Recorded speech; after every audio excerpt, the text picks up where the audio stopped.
Welcome to BirdieFire University, where we answer your questions about analytics, college golf, and anything else you're curious about.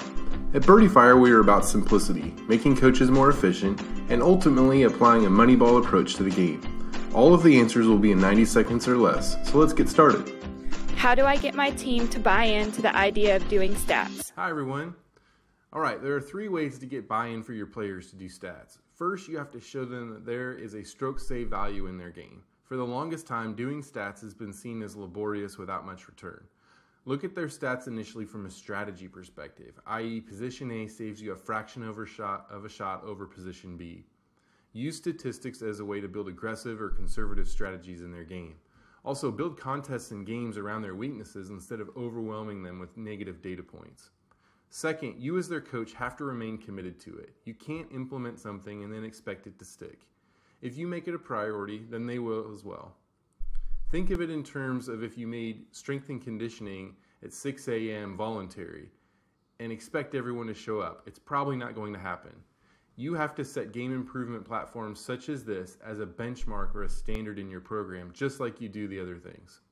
Lastly, you have to make stat tracking easy. Only give them what they can remember. If a player can't remember their data, you either have to scale it back or put a value on, is it worth it for them to have to write it down in competition? With our system, you can totally customize what each player is tracking, so your more analytical players can track more than someone who has trouble remembering what the 4th hole looks like.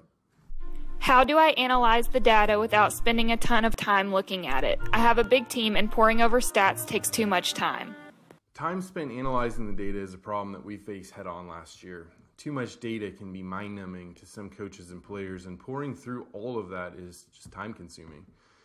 The answer for some is to get less information. We don't agree. We want all of the data, but packaged in a way that is readable and concise. We made it easier for everyone last year with our game analysis reports. These one-page reports whittle down the data to 4 scoring areas: missed fairway penalty, strokes in, scrambling, and strokes gained putting. To get these reports, simply click on Reports, and then Game Analysis Reports, and look at them for the season or tournament by tournament. This is the best of BirdieFire, and it changes the way many coaches are approaching statistics because it's so black and white.